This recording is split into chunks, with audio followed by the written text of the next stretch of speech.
Jërëjëf, Monsieur le Président de l'Assemblée nationale, honorable député, ñu ngi sant yàlla bi ñu mayee ñu teewaat fii ci daje bu am solo bii di daje askan wi di leen souhaiter yéen ñëpp kenn ku nekk ci diineem koorug jàmm koor gu ànd ak barke ak jaamu yàlla ñu nangu. Monsieur le Président, séance bi am na solo. Gis naa ni assemblée bi c'est presque au complet. C'est une bonne chose pour la démocratie. Suñu vis-à-vis yi nag ba ñuy ñëw ci xare bi dañu yóbbal nee nañ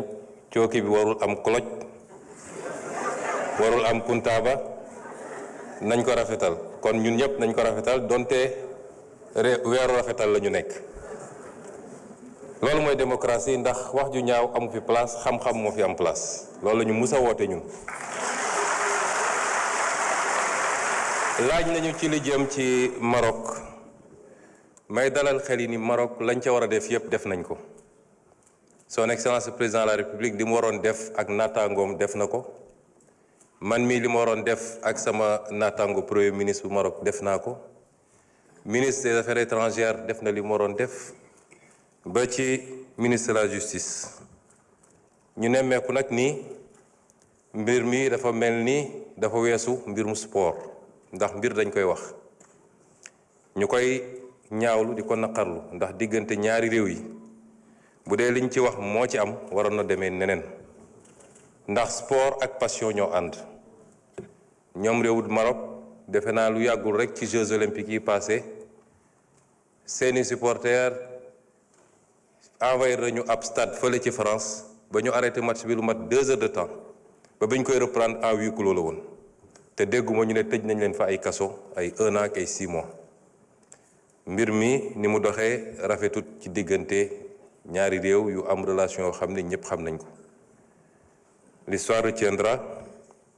parce que wóllëre koy fay. foofu laa ci mën a yem la ca des nag nuñ koy gérer bu dee mbir mi niñ ko doxalee ba léegi dëppoowul ak li nga xam ne mooy procès équitable est-ce que jar na sax ñuy def ay appel wala lu ni mel. Madame la ministre de la Justice liggéey na ci waxtaan ceeg man waaye waxtaan ci surtout ak son excellence le président de la République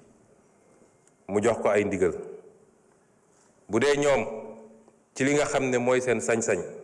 rawatina kilif réew ma toog nañu def seen grâce wasalaam alhamdulilah bu nu ko deful it am na accord yu ñu lié ak ñoom ba nga xam ne ku ñu jàpp ci réew ba ca des réew ba ñeen bi am na sañ-sañu demander à ce que ñooñu ñëw purger peine ba ci seen réew kon loolu dinañ ci dox nañ ci def liñ ci war a def loolu la président santé mu des nag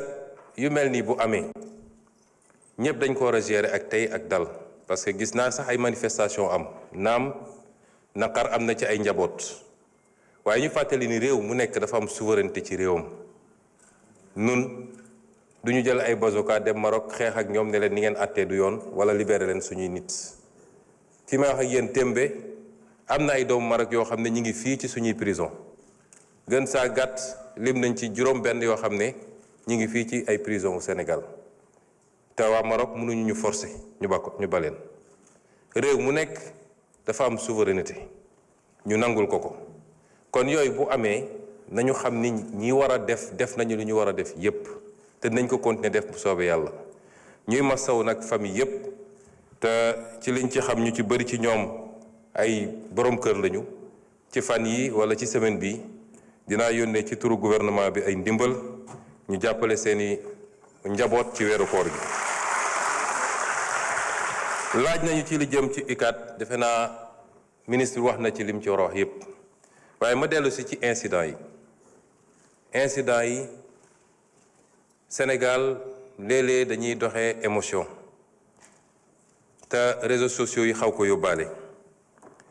ma wax ni li xew UCAD li ma ciy njëkk a wax mooy jaale mbokk suñu doom jooju nga xam ne bakkanam rot na ci di leen ko jaale bu sori ci ñun ndax ku xam suñu digganteeg nit ak suñu digganteeg rawatina suñu digganteeg jeunesse bi xam ni lu ñu méttee métti la bakkan dafa foor ñu leen koy jaale keroog nu ñu yónnee gouvernement bi ñu dem fa nun nii dinañ fa doxantu di ñaan yàlla yërëm ko te jéggal ko bu loolu weesoo nag réew dañ koy gérer ak beaucoup de retenue mais également avec beaucoup de sérénité ñun ay fan balaa mbir mi di am jot nañu ay bulletins de renseignement yi ñu wax lan doon lañu waaj biir université bi du étudiants yëpp nag lenn la te étudiants yu ndaw ndax mouvement de foule mouvement de masse fu mu amee rek dañuy yóbbaale ñu bëri ci seen gëm-gëm ak cause bi ñu jàpp ni moom la ñuy défendre mais mu am ci loo xam ne da ciy rax ñu yëg nii ñenn ci ñi nga xam ne ñoo jiite mbir mi lañ doon bëbët mooy taal bibliothèque universitaire bi taal restaurant yi jël provision yi lañ tuddee waajal koor taal cruise bi ak yeneen loolu réew mu responsable ay kilifa réew ma yëg ko duñ ci banque seen yoxo di seetaan ci laa woo le ministre de l'intérieur ne ko jël leen seen matuwaay yépp jaratul ñuy fàttali ni campus universitaire campus social bokkul ci franchise universitaire yi ministre bi wax na ko c'est un quartier comme tous les quartiers de Dakar état bi war fa assurer la sécurité ci laa wax ministre bi jëleen seen matuwaay dem leen ngeen anticiper ba loolu ñuy wax bu mu am kon bu doon dañ ko war a defaat tey ma def ko ndax duma seetaan ba ñu lakk lépp ñu ne nañu tabaxaat lépp loolu mooy suñu responsabilité rawatina nag su dee dañ ko teg ci revendication yoo xam ne ma wax ko waxaat ko fii étudiants yi suñuy rakk lañu suñuy doom lañu jàmm lañu séq ak ñoom cofeel lañu séq ak ñoom ñoo tax ñu bàyyi lépp ñàkk lépp ñoom ak yeneen ndaw yu nekk ci feneen kay bay kay ambulant ka nekk ci jakarta bi ka nekk ci sport bi ñoom ñépp ñoo tax ñuy sonn waaye njaboot boo ko amee doo ko topp ci lépp lu mu bëgg man ñàkk carte électorale wala am carte électorale benn la ci ma duma topp kenn ci loo xam ne bëggu baaxul wala mënuma ko wala lalul ci dëgg loolu duma ko mus a def nit ñaa ngi naan dialogue musuñoo tëjal suñu buntu étudiants yi ministre bi ñaata rencontre la def ak ñoom ba ci président assemblée nationale bi réew mi nag ku jóg yëngal rek ne premier ministre bëgg a dajal tout de suite wala président de la république du doxee noonu dafa am ay kilifa yu am responsabilité ci loola te mat nañu sëkk lañ leen doye mën nañu wax ak nit ñi di ñu rendre compte ñu leen di wax la ñu war a def te noonu lañ ko doxalee bi mbir mi amee malheureusement ay manquement am na ci loolu dañ koy wax ndax ni ñu santoon ñu dem ak heure bi ñu waroon dem les forces de défense et de sécurité demuñu ci heure boobu retard boobu andi na lu bëree bëri ba étudiants yi jota sax attaqué premier restaurant bi intervention dooga am loolu c'est des manquements ci forces de défense et de sécurité am na yeneen manquement yu am bi hostilités yi commencé ci loo xam ne ñun duñ ko cautionné nanguwuñu ko duñ ko mus a nangu dafa am loo xam ne moom lañ doon jàmbat démb duñ ko nangu tey l'usage disproportionné de la force mënuñu ko nangu jàpp étudiant bu désarmé moom dong nekk ci diggu juróomi policier fukki policier ñu lay dóor di la wéq loolu santuñu ko kenn bokkul ak maintien de l'ordre les biens matériels ay moto grèvewul sànniwul xeer jarul dóor ay briques yooyu c'est des abus yu ñu mënut a nangu mu des ni bakkan rot na ci lañ ca war a def nañ ko mooy ca saase la ñu ubbi enquête fii ay nit rey nañ fi ay dizaine personnes ñoom ñoo doon couvrir affaire yi yemuñu ci force de défense et de sécurité waaye dañoo dem recruter ay milices jox leen ay armes ne leen tirer leen ci nit ñi loolu changement bu mag a mag la ci saase la ñu def enquête premier rapport yi bi mu génnee pré-rapport le ministre bi jël les premières mesures conservatoires te yeneen mesures yi ñu war a jël yépp dinañ ko jël waaye nag loolu warul tax ñu jeter le bébé avec l'eau du bain warul tax ñu jeter l'opprobre sur la police wala la gendarmerie kenn ku ne ci ñun boo tëddee bay yandoor dafa fekk police a ngi ci biti kenn ku ne ñu ngi xeex drogue ñi ngi xeex tey ngóor jigéen gi ñu tudd gendarmerie moo ko def fële ci Kër Massar keneen ak keneen bi ñu ñëwee dañu ne foog ñu réformer l'administration civile comme militaire fépp am na ay taaram présidence de la république am na ay taaram primature am na ko finance am na ko justice am na ko réforme du lu ñuy def ci benn fan wala ñaari fan gis ngeen semaine avant lii di am maa ngi woon école de police ba may wax sama discours dama ne la nouvelle doctrine du maintien de l'ordre kon la baax ci police ba la baax ca gendarmerie ba la baax feneen ak feneen moo ëpp fuuf ndax moo tax kenn ku nekk ci ñun mun dox ay soxlaam kenn ku nekk ci ñun mën a am un minimum de kaaraange kon bu dara am rek ñun ñëpp ñu gaaw di xarab ku nekk di wax ensuite dama wax léegi émotion ba ci suñu biir ñun sax ku nekk gaaw taal wax a wax attaqué dégg naa sax ñu ne gouvernement bi nii waaye ñun sax suñu leader bokk ci déet maa ngi ci biir man maa santaane man maa jox les instructions donte niñ ko doxalee méngawul ak 100% ni ma ko bëggee woon réew day am des hauts et des bas la gouvernance n'est pas un long fleuve tranquille bu mbir amee na nit ñi ànd ak tey ak dal nun duñu mus a utiliser le pouvoir de manière injustifiée contre les Sénégalais man loolu bu doon am ma bàyyi tey ndax lu ko jar premier ministre man lekkuma ci salaire aw ma ci waaw góor lan moo jar ma war a utiliser les pouvoirs yi ñu ma jox pour di ko utiliser contre Sénégalais yi bakkan rot na ci lu métti la te enquête bi loolu tam beneen nouveauté la ci saa si la ñu démarrer enquête bi ña fa nekkoon ci police ñu ngi leen di dégg étudiants yi ñu ngi leen di dégg enquête bi dina dem ba wax la xew mu des nag lenn ñi ko bëgg a utiliser ci wàllu politique gis nga sama mbokk étudiants yi lay wax ñi koy wax nekk ci opposition bi gëmuñu sax seen cause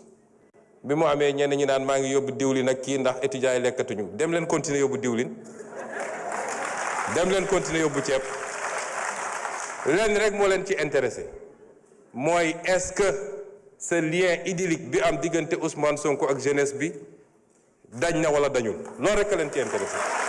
amul leneen lañ ci intéressé kon nous allons continuer à être ouverts et à discuter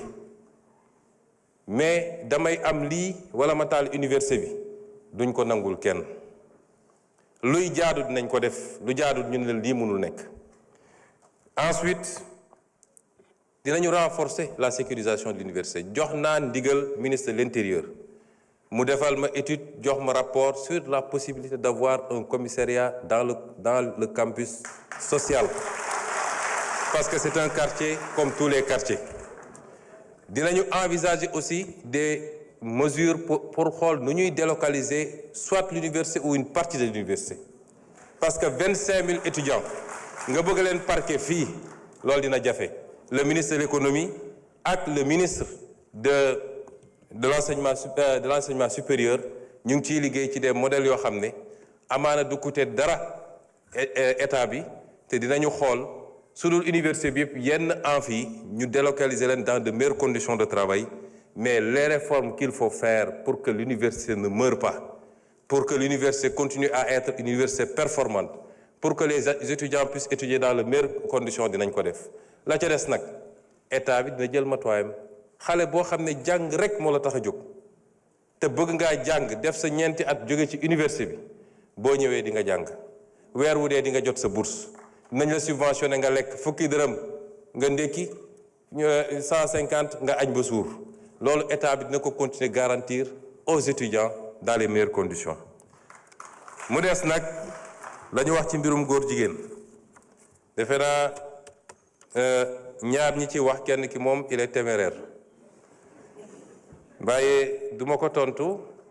je parle aux Sénégalais démb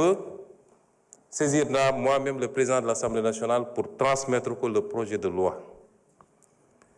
C'est le premier projet de loi que je porte moi-même et je l'assume.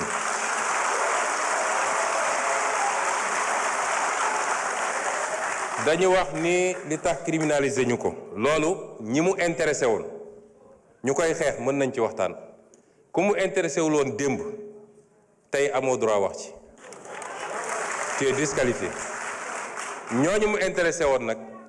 ñoom ñëpp ba ñu dajee c'est le lieu mu féliciter ànd sàmm jikko yi ak ñeneen ñu yëngatu ci lii ñoom ñëpp bi ñu dajee ñoo dëppoo ni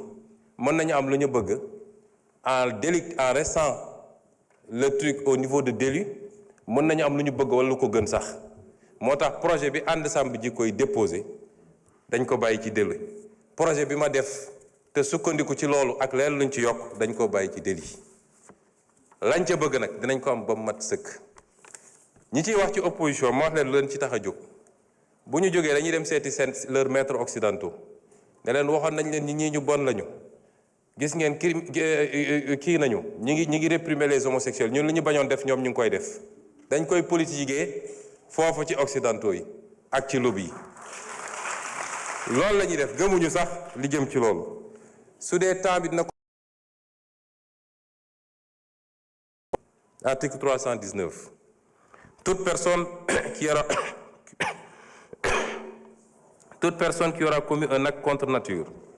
sera punie d'un emprisonnement de 5 à 10 ans. Donc, et d'une amende de 2 millions à 10 millions de francs. Loolu la ñu wax sans préjudice des autres peines. Si l'acte est commis avec un mineur, le maximum de la peine sera prononcé. Ñu ne le juge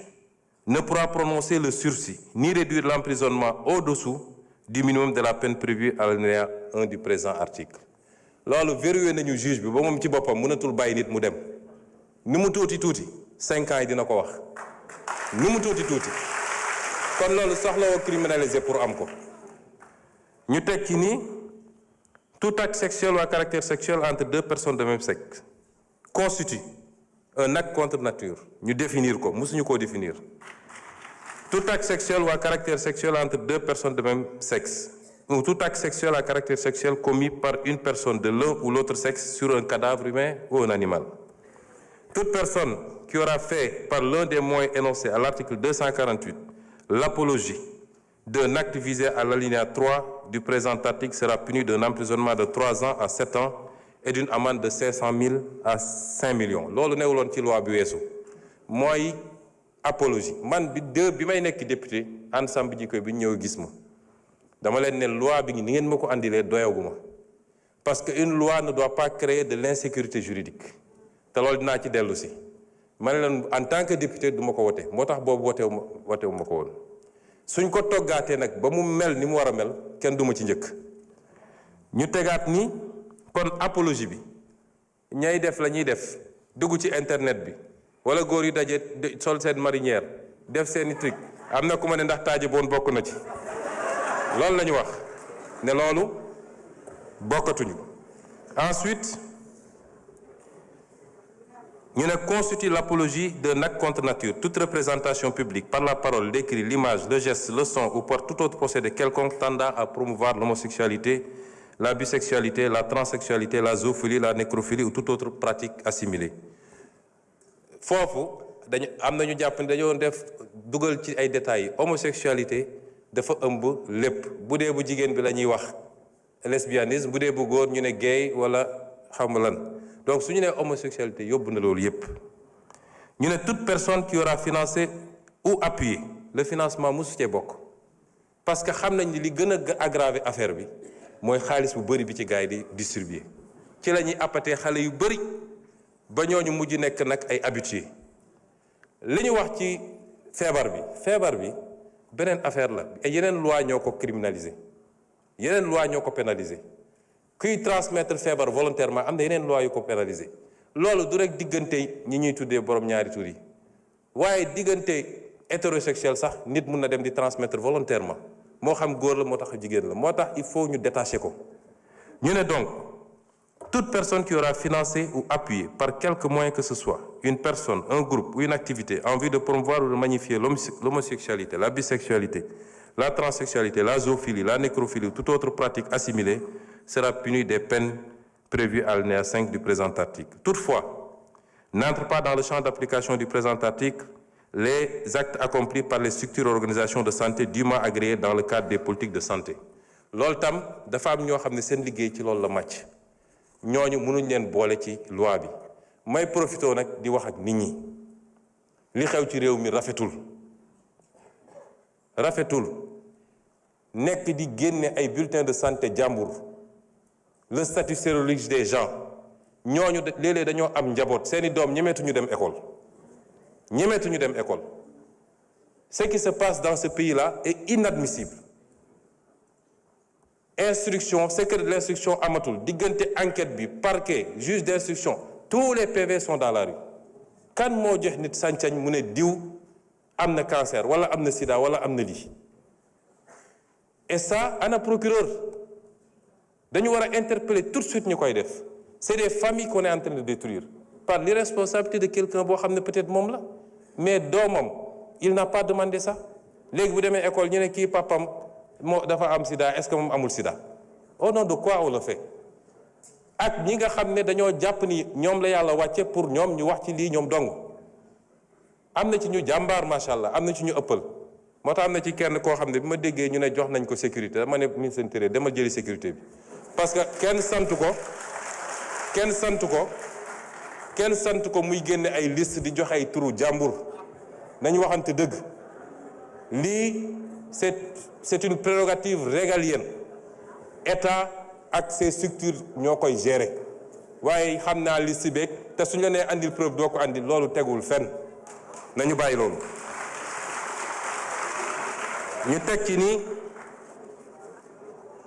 ñu teg ci ni les personnes déclarées coupables des infractions prévues par le présent article seront privées des droits énumérés à l'article 34 du présent code pour une période de 10 ans à compter du jour où les peines principales sont devenues définitives. On parle ici de perte de droits civiques. Toute personne, moi je me doon wax léegi,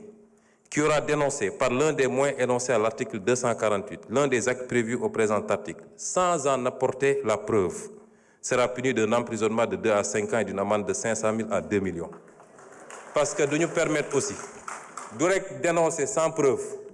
mais jóg nit romb la nga ne gis naa loxo bi daf koo damm nga dem naan damay dem këram boo ko defee yoon dal sa kaw ñu ngi leen di gërëm di leen sant. Vous avez 2 minutes de plus, monsieur le ministre. Il vous reste 2 minutes, hein? Ah, il vous reste 2 minutes. Ouais, c'est 32 minutes.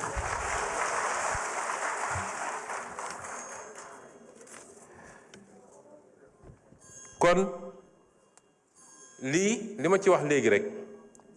dafa am loo xam ne nag bu ko ab réew bëggee parce que lii réew mi yépp jàngu bi jullit ñi ba ci bois sacré bi ñépp a ci daje ñépp a ci dëpp ay at ñu koy wax ay nit ŋànk fi réew mi ne duñ ko def président bi fi jógee dafa mu sa taxaw ñu laaj ko ci tubaab bi mu ne c'est un fait de société ci laa ne woon c'est pas un fait de société parce que boo ko delloo ci société bi régleel ko boppam mooy ku nekk jóg ne maa ngi koy faji la société c'est l'État avant tout donc État bi moo war a jël responsabilité te bañ cee ragal nag te loolu ma ciy lancer un appel aux Sénégalais bañ koy présenter keroog ci benn bërëb dafa am kenn ci kilifa yu ñuy liggéeyal ne le moment n'est pas bon ndax lii ñoom seen lobby dañoo am doole ak fi ñu toll nii mun nañu dem ci FMI ci fii dégg nga maam def seen lobbying affaire yi ma ne ko ana yàlla ana peuple sénégalais waaye nag peuple boobu laay waxal ku ñaan am ay dirigeants yu souverain ñeme li ñuy def jiital seen réew da ngeen di def bloc derrière ces dirigeants là parce que fu la àdduna yépp songe wala ñu joxoñ la sa réew bu takkoo sa gannaaw rek dara mënul am lu dul ndam rek kon ñu ngi leen di gërëm di leen sant. Merci beaucoup. jërëjëf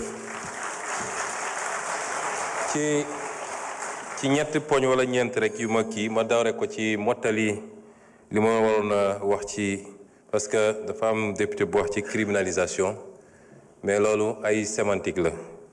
ñi liggéey ci lii mu commencé ci ànd sàmm jikko yi ak seeni spécialiste ñun lañ ci def ak suñuy juriste c'est un véritable travail de législation et de légistique ndax li ñu def dinañ ci am li ñu bëgg yépp lu ñu mënoon am ci criminalisation te les inconvénients de la criminalisation duñ ko am muy les longues procédures les longues détentions la complexité des éléments de preuve yu demee noonu et relèvement de peine bi avec le verrou du plancher nous permet d'avoir exactement ce que nous voulons et mieux que ça donc liggéey bu mucc ayib la ma bëgg a laaj nag député opposition yi rawatina nag ñi fi newoon majorité est-ce que ba ñu àndee fii mbir mi dinañ ñëw taxaw ci kanamu Sénégalais yëpp woote ko ni ñëpp ñu xam ni Sénégalais yëpp commencé nag woote ni lii bëgguñu ko ci réew mi l'histoire jugera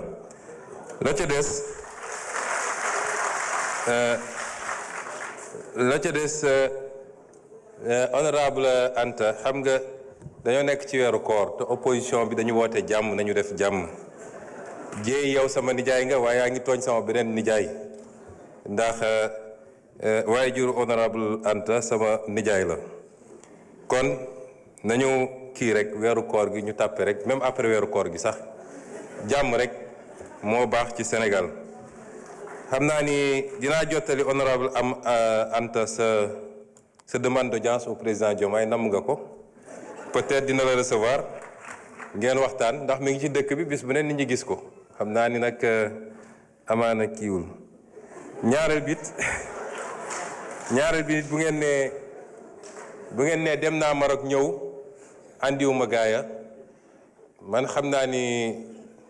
kàttan ak pouvoir bi ngeen mu jox moom doy na waar léegi daal fu ma dem te am Sénégal ñu fa jàpp rek may ñibbi si il faut ñu ñëw xam naa ni loolu moom yal na yàlla xeeb dolli rek ci wàllu revenu pétrolier yi di ngeen wax dinaa ci dellu si bu ci kaname loolu ci liggéey bu rëy bi ñuy def la ndax ñi fi nekkoon dañoo wanteer pétrole ba dañ ko wanteer pétrole ba lañ cey am ma wax la ko suñu budget ñu ngi ci daanaka plus de 6 000 milliards de prévision de recettes 2026 bi pétrole bi 76 milliards la ci 76 milliards pour 2026 2028 ñu ngi def 2027 ñu ngi def projection 128,6 milliards et 2028 104 milliards parce que dañoo wanteer mbir mi yàgg naa ko wax fii ñu naan ma day wax rek léegi mbir maa ngi nii boo xoolee lay génn ci pétrole ba ak ci gaz ba ak Sénégal lim ci am toq la moo tax ñun bi ñu ñëwee ba léegi ñu ngi liggéey ci li ñu yàgg a wax muy nu ñuy def ba renégocier muy mbir mu jafe nag ci ko xam contrat yi nuñ ko tëralee ak les règles d'arbitrage nga xam ne ci niveau international la ak yeneen waaye dinaa ci dellu si bu ci kaname ku yaakaar ni pétrole Sénégal ak gazu Sénégal ni ko régime bi fi jógee signé fii ak 20 ans mën nañ ci am lu faj suñu aajo da ngay nax sa bopp amut te bindoon naa ci 2016 pétrole et gaz chronique d'une spoliation maa ngi lay dénk nga liiraat livre boobu ñaan bañ cey wax boobu amaana xalaatagoo woon politique mais mbir mi liggéey gu rëy la laaj te nañ ci dellu si ci suñu jëlaatee parole wax nga nag yow sa bopp dressé nga tableau bi xam nga politique honnêteté intellectuelle da cee baax yow mënoo dressé tableau ni lii lañ fi fekk tey boo doon noon ab entreprise ñu ne la passif bi 10 000 la actif bi di 1000 xam nga li nga mën ak li nga mënut boobu it dinaa ci dellu si waat bu ci kanamee waxu syndicat yi ak ñoom seen it dinaa ci ñëwaat bu ci kanamee lépp lu jëm ci cybercriminalité bu ñu attaqué Sénégal ñëpp wax amul réew ci àdduna États-Unis moo ëpp doole ci àdduna te dañ koy attaqué c'est une préoccupation mondiale te lañ cay def it ci stratégie du fii lañ koy waxee parce que loolu ça expose l'État mais lañ ci war a def yépp ñu ngi ci te yàlla ngi ciy may sutura. Vous avez 2 minutes de plus. 2 minutes de plus. mais seen kii bi tax muy sori.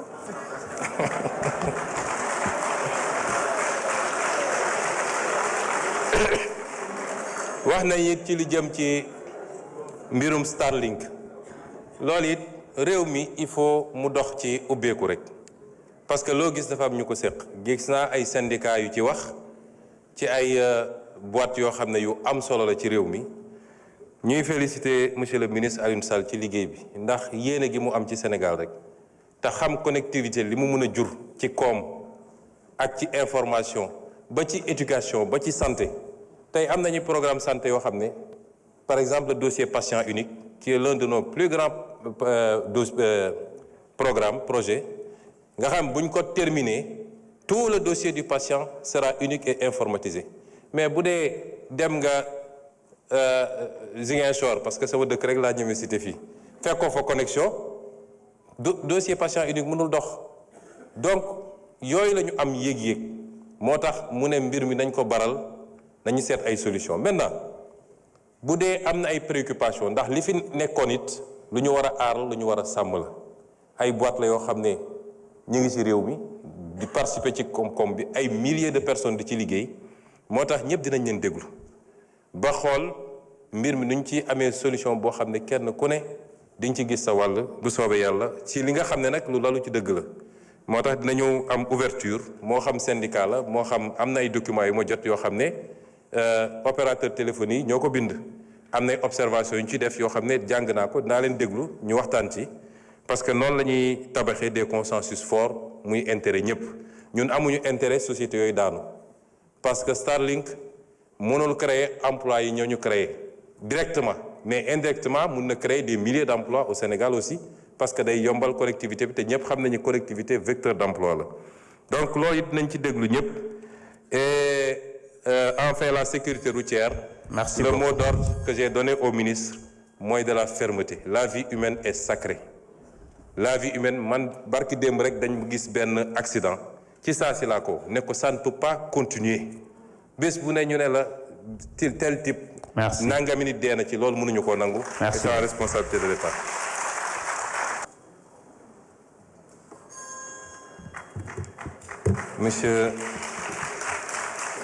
Monsieur le ministre des Finances mu ngi ñàkk tooy xepp suy wax ci bor bi et il y a de quoi pourtant il fait pas chaud dans la salle monsieur le ministre mais il y a de quoi la dette du Sénégal pour cette année ñu ngi war a servir la dette à hauteur de 5 milliards 261 millions 561 mille 679 mille 980 5 milliards 5 000 milliards 5 000 milliards 261 millions et suivant suñuy recette totale recette c'est 6 188 milliards maanaam mënoon nañu jël recettes yi yépp fayee ko bor bi moom donc la cay des matul 1000 milliards premier trimestre bi bor bi mi ngi ci 1938 milliards boo ko dajeel boo ko tasee wàllu bor intérieur bi c'est 762 milliards bor extérieur bi 1175 milliards deuxième trimestre bi mën naa ko faram-fàccee waaye day gudd lii mooy ndono gi bi nga xam ne gars yi bëggatuñu ñu wax ko il faut que yéen parlementaires yi il faut que les cadres les intellectuels parce que débat bi mënuñu koo gaaw a suul ndax moo arrangé nit ñi mais tout part de là mooy lan nga fi fekk ak lan nga mën a demee su ma jëfee comparaison ñoom bi ñuy egsi 2012 l'encours de la dette bi nga xam ne moom la régime bi fi jógoon bàyyi c'était 2704 milliards ñoom ñu ngi ñu bàyyil 23 666 milliards l'encours de la dette mooy ful nañ ko 10 boo seetee loolu ñoom ba ñuy donn 39% du PIB la ñu doonoon ci der bi 39% ci PIB mooy alalu réew mi yépp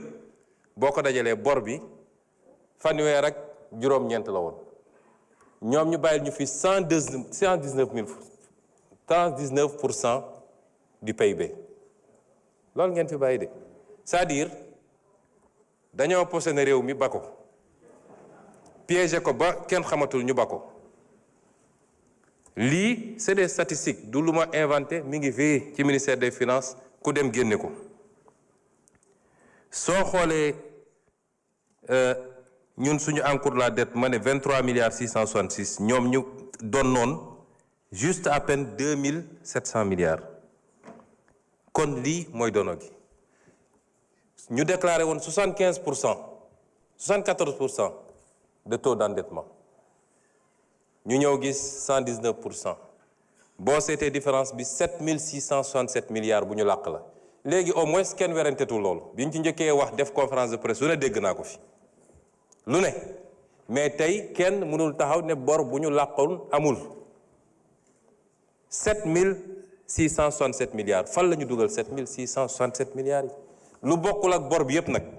dama génne loolu rek gis nga man 7660 milliards su ma ko amoon fi mu toll nii buñ ko amoon ñun dinaa def des projets yoo xam ne ça change définitivement xar kanamu koom-koomu réew mi définitivement su ma amoon loolu dinaa def le grand transfert d'eau pour 700 milliards dinaa def le réseau gazier du Sénégal nga xam boo ko defoon tey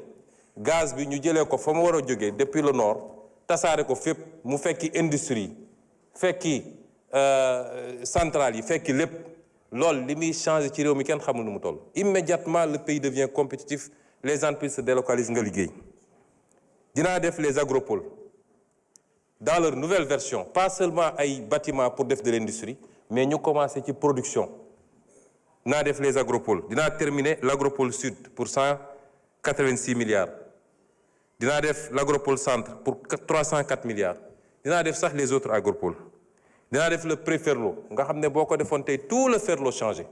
ndox mi baawaan fu ne pour 330 milliards dinaa jël le port de Ndayane li nga xam ne mooy les infrastructures maritimes communes pour 250 milliards au lieu ma koy taylay bitim réew dinaa ko defal sama bopp dinaa def l'extension de l'aéroport AIBD pour 305 milliards les logements sociaux pour 405 milliards SENTER yokku autorail bi yóbbu ko ba Thiès dinaa ko def ci loo xam ne du weesu 400 milliards waaye mën naa def lenn ci loolu def benn projet boo xam ne c'est le projet le plus structurant mooy Yaakaar Teranga ma defal ko sama bopp j'ai besoin de 4500 milliards je fais Yaakaar Teranga on donnera l'énergie à 60 francs le kilowattheure aux Sénégalais et aux industriels. Imaginez l'impact de ces projets-là sur la société. Où est-ce qu'ils ont mis l'argent? duñ ma ne Diamniadio la ñu gas tabax ay immeuble wala ci ay stade lañ ko def wala et c'est ça li tax man mënuma d'accord ak ñu bëri ci li ñu bëgg parce que lii wax nañ ko Sénégalais ñu ngi leen ko wax saa su ne te teewul malgré tout on a fait des efforts mais balaa may ñëw ci loolu cette dette elle est odieuse dafa am lu ñuy wax la dette odieuse parce qu'elle a été contractée en tout cas pour une partie les 7600 milliards ils ont été contractés sur le dos des Sénégalais sans que Assemblée nationale valide ko sans que mu jaar par les circuits c'est une responsabilité extraordinaire mais ñun bu ñu bëggee changer réew mi bu ñu bëggee demander aux Sénégalais ñu def ay sacrifices la question c'est pourquoi les étudiants patienteraient pourquoi les commerçants les syndicats etc. bu dee ñun lii lépp am na ba pare ñu ko def ne fi fang dara fekku leen fi kuñ ci jàpp sax ñi ngi pexe nuñ koy génne kuñ ci jàpp sax suba ngoon ñi ngi pexe naka lañ koy rëccalee mu dem dossiers yi yëpp ngeen dégg amuñu man daan ko wax de awma ci benn yaakaar boo moytul France lay mujje xam ngeen ndax lan te loolu moo tax nag problème am parce que amoon na fi première alternance am fi deuxième alternance ñu ne CREI traque des biens fan la mujje fenn te pourtant et c'est le lieu de féliciter les corps de contrôle de ce pays l'IGE la Cour des comptes la CENTIF qui font un travail extraordinaire documenté très précis mais su ma waxee ñu ne day critiquer du ma dugg ci ñenn du ma tudd ñenn ñi mais dossier bu dem ñu yàq ko 2 ans mënuñu génne benn dossier te yàlla xam na ni dossier for yenu la loolu mooy problème Sénégal et c'est pourquoi les Sénégalais n'accepteront pas de patienter am na lu ci suñu part de responsabilité parce que ñun ñoo war a mettre les gens qu'il faut là où il faut ñu def le travail qu'il faut c'est à nous de le faire et cette dette elle est odieuse parce qu'elle a été conclue sans l'approbation des Sénégalais à travers les instances qu'ils ont désignées ñi def responsabilité chaîne bi dafa bëgg ba ci Cour suprême sur la dette extérieure c'est la Cour suprême moom mooy génne benn lettre d'habilitation ne bu ko bailleurs yi wala ministère des finances saisiré moom moo naan on a regardé mais cette opération est conforme à la loi mais la première loi en matière de finance c'est la loi de finances xanaa kay nga dem xool est-ce que ça c'est inscrit au niveau de la loi de finances est-ce que c'est des crédits qui sont inscrits toute la chaîne de responsabilité elle est là 7 milliards ñu bëgg ko bàyyi mu demee noonu et ça buñ ko réglé wul notre responsabilité sera engagée et c'est pourquoi moi malgré cette situation je rends hommage au ministre des Finances et à toute son équipe au ministre de l'économie wallaay xamuleen nit ñi li ñuy daj pour cette gestion active de la dette ànd nañ fu bëri tukki dem di waxtaan di lijjanti wax na tous les mécanismes qu'on a mis en place ba ci le plan de redressement économique et social qu'il a oublié de citer qui est un instrument important nous demandons aux Sénégalais des sacrifices même si nous ciblons des secteurs à taxer qui n'impactent pas sur les besoins de première nécessité des Sénégalais mais nous demandons aux Sénégalais des sacrifices et c'est pourquoi il est impératif que loolu yëpp am et je disais tout à l'heure que malgré toute cette situation nous avons fait des efforts wax nañu fii léegi les baisse de l'huile de palme raffinée 100 francs par litre sucre cristallisé 75 francs farine 4000 francs par sac pain ciment riz le riz brisé le supercarburant le gasoil l'électricité tout ça malgré cette situation parce que yërmande gi ñu am ci askan wi moo tax ñu def ko mais loolu dafa ànd ak ñaar benn bi mooy il faut que les comptes soient rendus waxoon naa ko le 8 mai ci daje bi ñu amoon ne si on ne fait pas le travail pour que les responsables rendent compte man mënuma taxaw ci kanam Sénégalais di leen demander des sacrifices mënuma ko te suñ ko deful it la woon fa woon rek tôt ou tard dina amaat ci suñu régime bi parce que du soxor du règlement de compte waaye man mii lañ ma dénk ma gérer ko dinaa ci rendre compte devant les Sénégalais bu ma ci jëlee lu ma moomul dañ ma war a teg yoon loolu la ñuy defaree réew et c'est pourquoi boobu mooy premier élément bi deuxième élément bi mooy Sénégalais yi xam ni richesse bu ñuy séddale moo fi amagul wax nañu léegi ay syndicats wax nañ ku nekk di réclamer lan ngay réclamer yow tu as un budget des recettes de 6 000 milliards tu payes des dettes de 5 000 milliards ñuy kurti sa gap di ko essayer nga ne yow léegi coûte que coûte tey malgré les efforts parce que bi ñu toogee léegi bëri na loo xam ne 12 ans syndicats yi nga koy daw mënuñu ko am dañoo toog rek signé ko malgré la situation du pays loo signé nag ñu ubbil la buntu bu bees léegi sax dégg naa ñu naan les revendications émergentes lan mooy revendication émergente loo signé tey ñu ubbi beneen il faut que ñu am un consensus dans ce pays-là ci fi ñu bëgg a jëm c'était ça l'objectif du pacte il faut pas qu'on pousse l'État à bout parce que nous si on nous pousse à bout nous ferons face du ñu joxe lu ñu amul te nag réew mi yemul ci 200 000 fonctionnaires wala 200 000 étudiants quand tu vois ci àll bi léegi honorable Mbaye Dione wax na ci àll bi ak honorable Diop bi dëkk fële mais demal ci àll bi est-ce que ñii di nekk fii di réclame dem nañ ba xool les paysans conditions yi ñuy dunde est-ce que xam nañ ñeneen ak ñeneen nu ñu dunde bëgg chaque jour nga réclamer benn prime bu bees ça ne peut pas se faire et ça ne se fera pas je le dis ici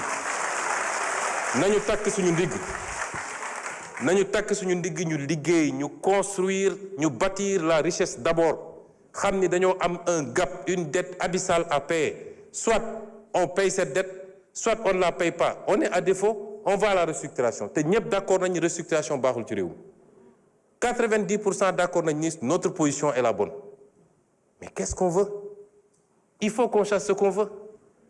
le don de soi pour la patrie yemul ci ñun rek de chaque Sénégalais la l'enseignant fi mu nekk le professeur l'étudiant le transporteur kenn ku ne da nga war a xam ni man yàgg naa ko wax fii laa taxaw Assemblée nationale je suis le seul constant ci la may def wax naa ko fii 2019 ne Sénégalais yi bu ngeen reconduire ñii pouvoir bu mun a ñëw en 2024 il passera tout son temps ci suul ay pax fii laa ko waxoon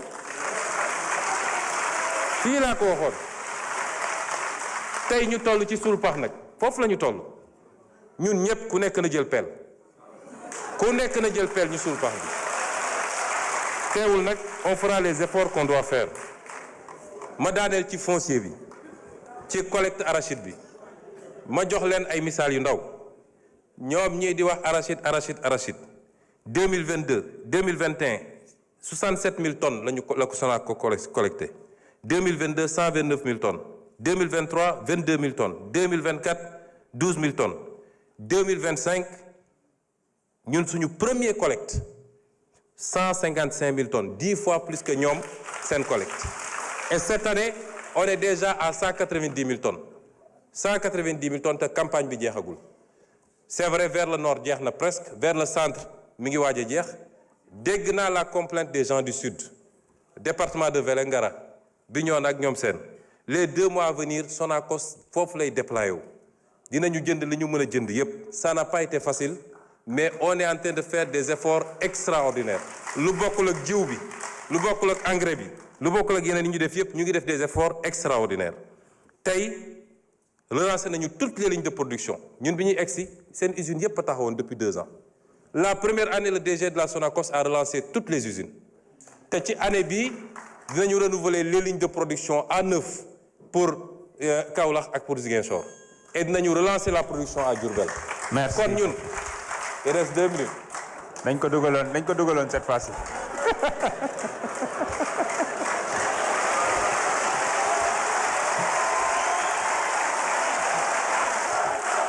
Merci.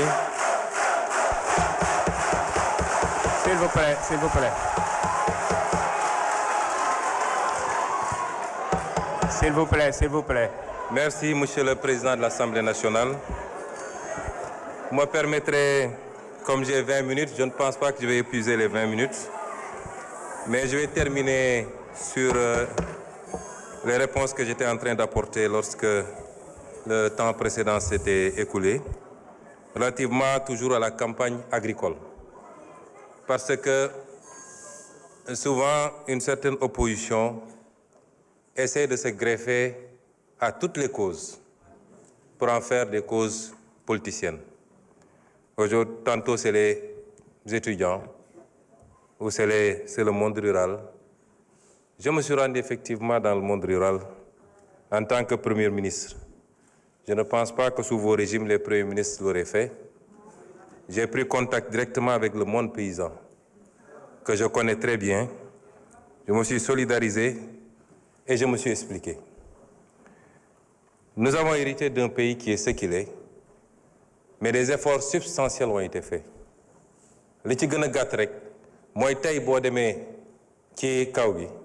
amul fenn fooy dem ba ñu joytu ci wàllu jiw bi wala engrais gi. Donc, et ça nous a valu quoi? Une production record de 900 000 tonnes. Parce que su ñuy wax affaire commercialisation aussi nañ ko rapporter ak masse bi nga xam ne moom la ñu produire cette année, qui est une production exceptionnelle. Les équipes du docteur Mabouba Diagne ak Alpha ont fait un travail exceptionnel. te muy nag des statistiques avérées duñ daan gonfler rek naan on a fait 1 million de tonnes ak nangam en passant 2017 la ñu promettroon d'ailleurs autosuffisance en riz dans la vallée et ailleurs donc du travail concret a été fait soo amee nag lu toll noonu ci production l'écoulement mënul jàllee au même rythme que soo produire 400 000 tonnes ou 250 000 tonnes ou 500 000 tonnes muy premier élément wax naa ko fi ñu toll tembe dans le nord pratiquement gerte gi jeex na dans le centre am na encore quelques poches wax nañu fii léegi les centres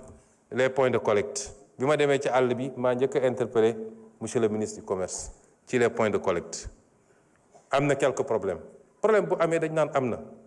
volet commercialisation bi am na ay problèmes yoo xam ne am naa njort ne année prochaine dootul am année bi ñu jiitu suñu première campagne production bi ci boppam moo amoon problème tey waxatuñu production ba ci les produits horticoles tey dañuy dem ba dañuy obligé tëj marché bi pomme de terre beeg soble beeg macha allah kon am na encore des problèmes on va les régler on est à notre deuxième campagne sur les 50 campagnes à venir vous verrez ce que les paysans vont avoir inchallah donc am na des problèmes qu'on est en train de régler wax naa nag dans le sud tey dans le Médina Yoro Foulah qui est devenu un très grand bastion presque les gens ne se rendent pas compte que le bassin arachidier est en train de se déplacer il est vers la fin du centre il est vers le sud mais région de Kolda Médina Yoro Foulah etc. moo tax ma ne la les 2 prochains mois la Sonacos prioritairement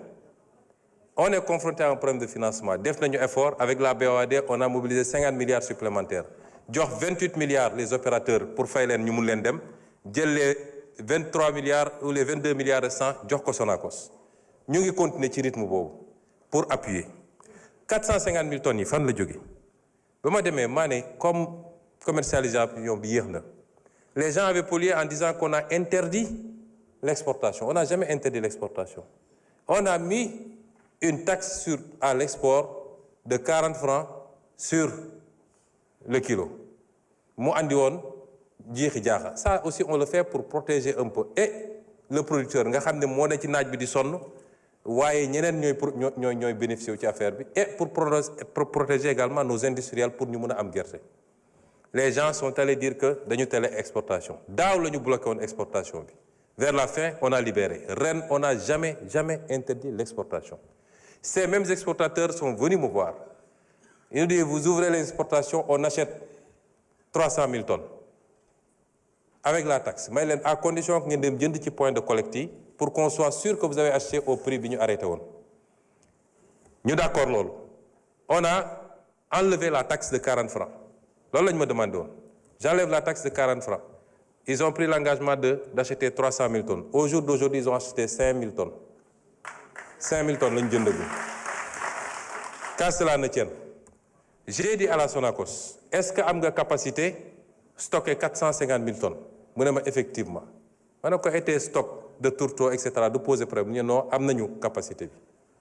j'ai appelé le ministre des Finances j'ai dit trouver l'argent Sonacos jënd pour que gerte gi jóge ci loxo baykat yi Sonacos moom mun na stocker mu xaar même su dee 100 000 tonnes rek la mun a triturer na triturer loolu quand les gens viendront pour acheter notamment les opérateurs étrangers d'une nationalité que vous connaissez bu ñëwee Sonacos mun na leen jaay parce qu'il faut qu'on replace la Sonacos au cœur de la politique arachidière au Sénégal c'est pourquoi on est en train de renouveler les outils de production dundalaat Sonacos yi ci Sénégal yépp mu créer emploi ñu fexe ba am diwlin bi fii parce que l'une des meilleures huiles de cuisson longue ñëpp xam nañ c'est l'huile d'arachide régler les questions de communication et de marketing sur l'international où les gens sont allés dire que l'aflatoxine baaxul alors que ñun suñuy chercheurs neutraliser nañ l'aflatoxine c'est ça la politique que nous voulons nous avons une vision xam nañ fi ñu bëgg a jëm yàlla xam na ni bu ngeen ñu fi bàyyoon 74% de taux d'endettement heure bi décollé nañ bu yàgg vision mooy jiitu action ñun xam nañ fi ñu bëgg a jëm donc malgré tout on est en train de renouveler les lignes wax naa la ni fii Ziguinchor dinañu renouveler ligne bi toutes les machines ont été commandées et ça va passer de 200 000 tonnes jour à 500 000 tonnes jour à triturer. Kaolack dinañ ko renouveler ça va passer de 400 000 tonnes de 400 tonnes du moins à 1000 tonnes. Ziguinchor ça passe de 200 tonnes à 500 tonnes. La ñuy jëlee foofu ci machine parce que Diourbel actuellement décortiquage rek lay def on retape Diourbel mu démarrer moom it avec une production attendue de 250 tonnes jour. Et on va continuer cette logique nee naa la en moins d'1 an Louga Ziguinchor Kaolack yow yëpp arrêté woon na bu yàgg 2 ans ngeen tëj ko en moins d'1 an démarré nañ ko tey mi ngi trituré nga jël dinañu tabax aussi on va construire un centre à Médina Yoro Foulah boo xam ne comme c'est devenu un grand bastion foofu nañ fa mën a triturer defar gerte gi également kon ñun xam nañ fi ñu jëm mais nous avons décidé d'impulser la nouvelle politique agricole j'ai réuni les équipes liggéey na ak ñoom ministre de l'agriculture ministre du commerce ministre des finances ministre de l'économie sur les questions de financement la subvention les subventions le foncier parce que si on ne fait pas de réforme foncière ça va être très difficile d'avoir une agriculture qui mënuma ko développer parce que li ma dese bëriwul la Sonacos en tant que pilier industriel mais les privés également les Copéol ak yooyu y en a à boire et à manger ak les phosphates engrais et c'est pourquoi bokk na ci suñuy xeex yu rëy ma wax ko fii et je veux que les Sénégalais le comprennent on va reprendre en main notre phosphate et notre industrie phosphatière parce que conditions yi ñu ko joxe woon ñëpp xam nañ ni baaxul le Sénégal a été grugé et sur de 1998 à maintenant on a perdu plus de 700 et quelques milliards ci privatisation boo xam ne jaarul yoon on va reprendre cette industrie on va travailler à faire de l'engrais ici au lieu d'exporter tout l'acide phosphorique de l'engrais sur mesure liggéey ko pour notre production nationale mais aller à la conquête du marché sous-régional c'est ce qu'on va faire aujourd'hui avec le phosphate c'est différent de ce qui a été fait jusqu'à présent 2 ou 3 régimes 2 régimes particulièrement romb nañu jël phosphate bi jox ko ci conditions yi kenn xamul gars yi di jël acide phosphorique bi di yóbbu suñuy béykat amuñu engrais nous consommons 15 tonnes d'engrais à l'hectare là où la moyenne mondiale est à 140 tonnes à l'hectare comment voulez-vous qu'on ait les rendements qu'il faut te engrais baa ngi fii ñun am nañu engrais tey yàlla may ñu gaz bi ma demee visiter OCP ils m'ont dit yéen da ngeen am lu ñu amul ñun phosphate rek la ñu am yéen am ngeen phosphate am gaz ba ci batterie électrique yi nga xam ne ñetti composantes ñoo koy def yéen am ngeen ñaari am ngeen phosphate am ngeen gaz on a une vision xam nañ fi ñu bëgg a jëm et ça patriotisme souveraineté moo koy lal nee naa la bu ngeen ñu fi bàyyi woon 80% sax baax na commercialisation marketing bi les infrastructures et le partenariat donc foofu xam nañ fi ñu bëgg a jëm laaj nañu fii léegi madame Aïssata Tall Sall honorable député am na ay laaj yu mu laaj dinaa ci tontu ñaar wala ñett mais madame l'honorable député defe naa fu ngeen musoon jaar ba ci parlement européen ne ay terroristes lañu ñun war ngeen fa jaaraat ne terroristes yi de ñoom laa jàkkaarlool Sénégal assemblée dóoruñu ma taaluñu ma tëjuñu ma kaso ndax bi ngeen koy wax yéen yow xam nga ni man duma terroriste te xam naa ko yéen a defoon une politique de répression que vous-même vous aviez exécutée sans état d'âme qui a valu énormément de dégâts à des jeunes citoyens sénégalais dont certains sont sortis avec des traumas. Aujourd'hui, si vous vous érigez en chantre de défense de je ne sais quelle cause, je crois que démb soriwul. Monde rural bi ngay défendre wax naa la une déclinaison, une vision. Am na lu ñu ciy liggéey. Nous sommes très proches de ce monde rural. Je vous ai dit, on est à notre 2e campagne, nañ dem 3e, 4e campagne, vous verrez ce qu'on va faire avec ce monde rural-là. Sans compter le volet élevage bi nga xam ne la ñu àndeegum rek pour renforcer le cheptel et le bonifier ñoom ñëpp gis nañ ko ci diir bu gàtt kon liggéey bi ñu ngi ci il faut pas essayer de récupérer des causes yoo xam ne si les gens sont dans cet état responsabilité bi yéen la dañuy wax mbirum lan moo changé ci diggante bi ba tey mbirum ñaari tur yi la fa doon am amu fi fii yàgg nañ fay jàpp nit mais bu ñu defee pression politique ngeen bàyyilu leen tey pression mënul am nun kenn duñu woo di ñu wax lu jëm ci loolu du fii du niveau international. Qu'est-ce qui a changé? Alors, vous avez parlé du dialogue. Dialogue ñun musuñu am rupture de dialogue avec qui que ce soit, surtout pas avec les étudiants.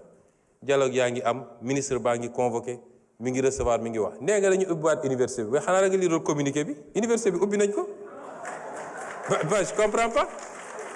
Assemblée de l'université nañ ubbi nañu université bi kon kay y a pas de problème étudiants yi bëgg a jàng wax naa ko léegi les conditions seront totalement réunies pour que étudiants yi dem jàng dans la sérénité et c'est l'appel que je relance et c'est un appel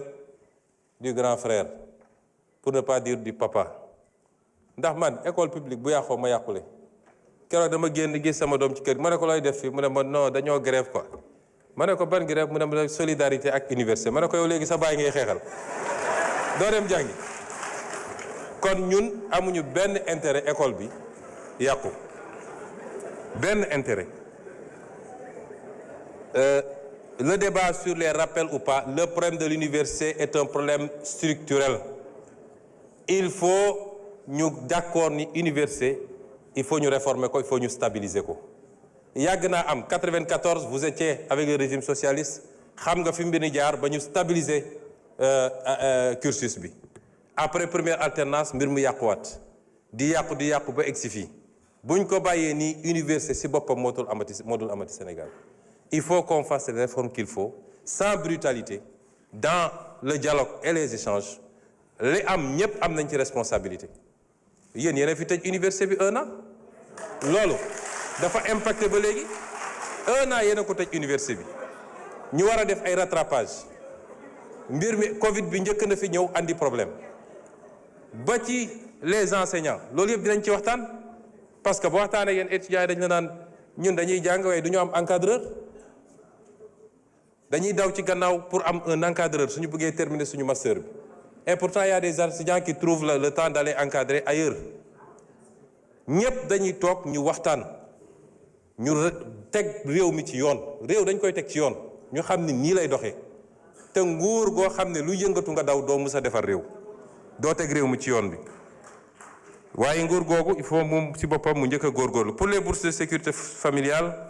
je crois que sur le budget 2026 35 milliards ont été inscrits d'ici la NFR d'autres crédits vont être inscrits du moins nous sommes sur la route de ramener la bourse l'audit dira ce que vous aviez fait de la bourse en tout cas le régime passé c'était devenu une succursale politique pour caser des trucs pour conclure monsieur le président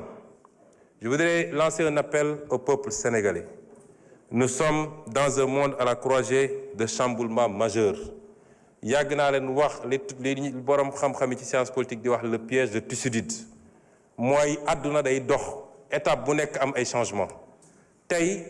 am na ay blocs yuy constitué wu am puissance bu mag ba fi newoon te àdduna tey dooleem wàññeeku beneen puissance di jóg ànd ak blocam loolu foo ko mus a gis dafa ànd ak ay heure dafa ànd ak ay chamboulement ci wàllu économie ci wàllu sécurité ak ci yeneen wàll nun Afrique lan lañ ci war a jëlee réflexion stratégique bi foofu la war a nekk les débats inutiles yi ñuy téye fii suba ba ngoon jot am diw andil Masamba nekkul nit ñi newuñu ci foofu àdduna dépassé na foofu et c'est ce message que je veux lancer aux Sénégalais et aux Africains l'Afrique n'a pas besoin qu'on l'asphyxie par la dette injuste et odieuse elle a besoin de croissance pour tirer le monde parce que le seul îlot de croissance dans ce monde-là c'est l'Afrique amul feneen c'est l'Afrique où tout est à construire est-ce que ça se fera sans les Africains comme ça a toujours été le cas depuis la traite négrière la colonisation la néocolonisation c'est à nous Africains de répondre il faut que ñu élever le niveau de débat yi am Sénégal doo dem benn dëkk buy avancer boo xam ne ci débat boobu lañ nekk il faut aujourd'hui qu'on sache que l'Afrique n'a pas besoin de ça, de cette dette odieuse. J'ai eu à recevoir à Addis Abeba l'éminent économiste américain, le professeur Jeffrey Sachs. En l'écoutant, je me suis entendu parler, je me suis entendu écrire. Telle était forte notre convergence de vues. Et voilà ce qu'il disait en substance, et il me permettra de le citer. Ce qui intéresse le FMI, ce n'est pas votre développement. Ce qui intéresse le FMI, c'est que vous restiez pauvre et sage.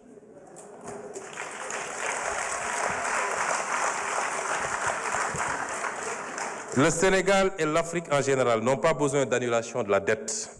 Ils n'ont pas besoin de restructuration. Ils ont besoin de marge de manœuvre.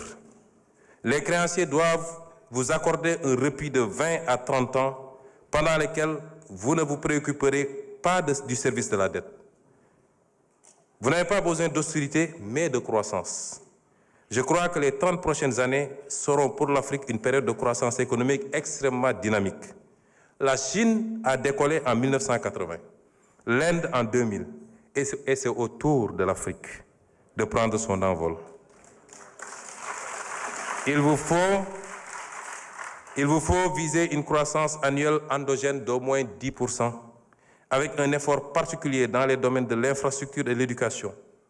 Un groupe de leaders africains partageant la même volonté politique peuvent lancer le mouvement vers la croissance, et les autres suivront. Vous ne pouvez pas attendre que 55 pays soient alignés pour enclencher le processus.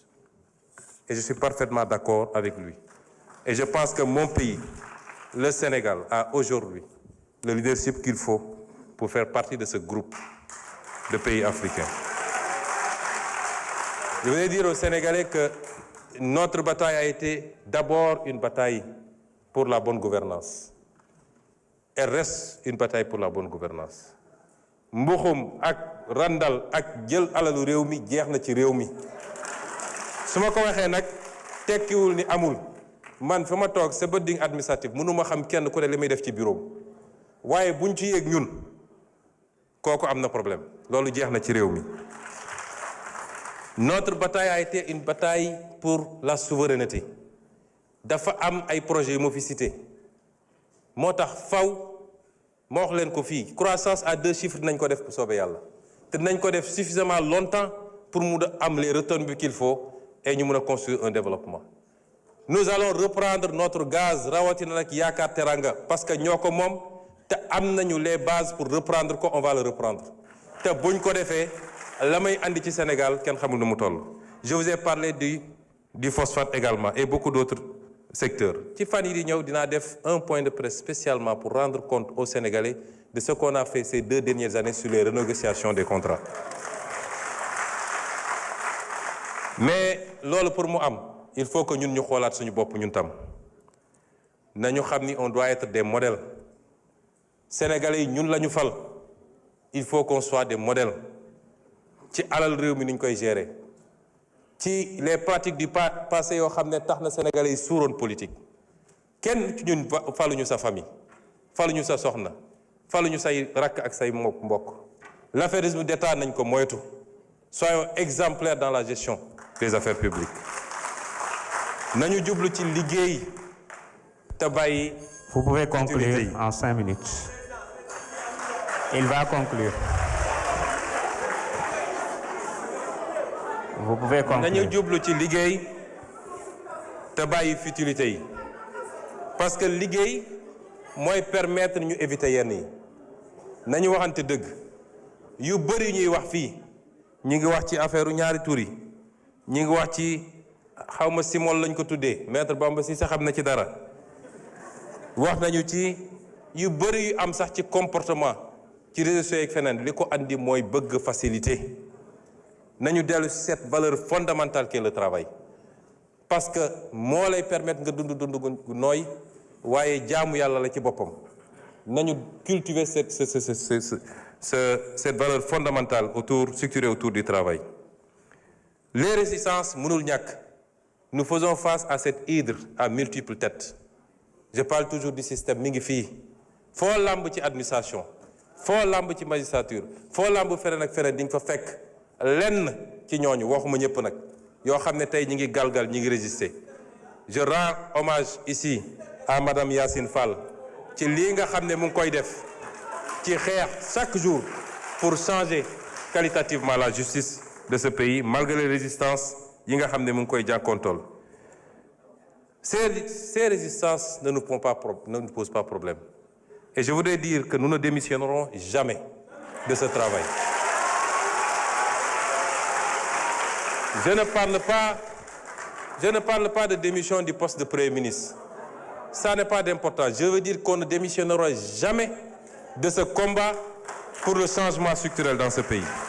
Ak fu ñu munti nekk nag. Les résistances au sabotage, nous allons continuer à nous battre. Li fi xew yépp man bettuma ndax wax naa ko fii Assemblée nationale juróomi at ci gannaaw.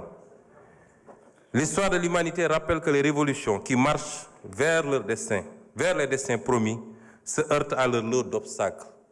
Les reniements, les intrigues et complots de pouvoir, les infiltrations, les accoutumances aux tentations, les résistances de l'ordre ancien. Et ce que nous vivons tous les jours. Mais je veux vous réitérer un engagement. Cet engagement, c'est que cette fois-ci sera la bonne. Cette fois-ci sera le bon départ pour le Sénégal. Avec votre concours à tous, le réveil et l'alignement aux exigences nouvelles de toutes les forces combattantes qui nous ont fait triompher. Chers compatriotes, je n'ai jamais aimé les flagorneries et autres cultes de personnes.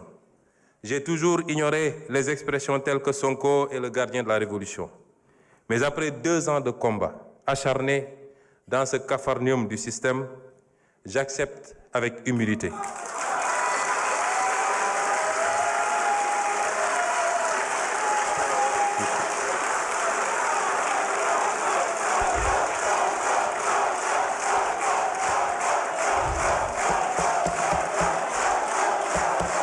Regardez le temps. Vous êtes en train de lui grignoter des minutes. Hein?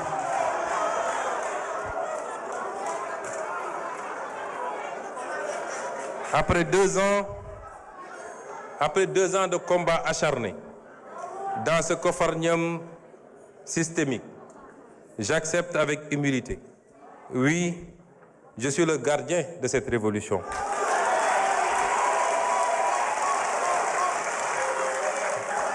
Je le suis